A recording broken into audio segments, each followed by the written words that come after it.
पणन कायद्याच्या दुरुस्ती विरोधामध्ये राज्यभरातील बाजार समित्यांमध्ये बंद पाळण्यात आलाय। त्यामुळे कोट्यावधींची उलाढाल ठप्प झाली आहे।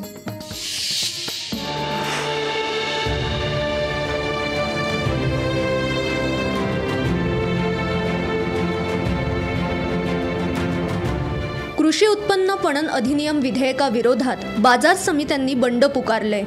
सुधारित कायद्याला विरोध म्हणून नाशिकसह लासलगावातील तब्बल 15 बाजार समित्यांनी कडकडीत बंद पाळलाय। त्यामुळे बाजार समित्यांमध्ये व्यवहार होऊ न शकल्याने अंदाजे 15 ते 20 कोटी रुपयांची उलाढाल ठप्प झाली आहे।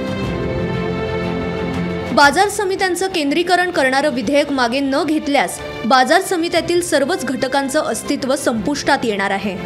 तसंच बाजार समित्यांवर प्रशासक बसवण्याचा घाट सुरू असल्याचा स्वाभिमानीसह इतरही शेतकरी संघटनांनी आरोप करत बाजार समित्या बंद ठेवण्याचं आवाहन केलंय।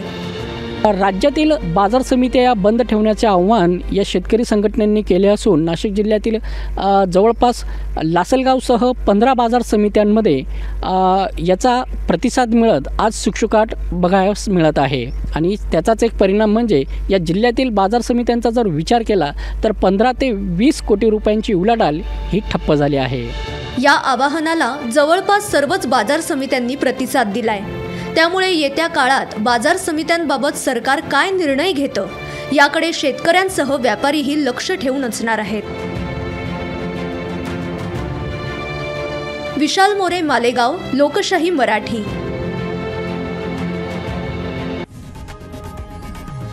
लोकशाही मराठी ऐका, पहा, जागरूक रहा।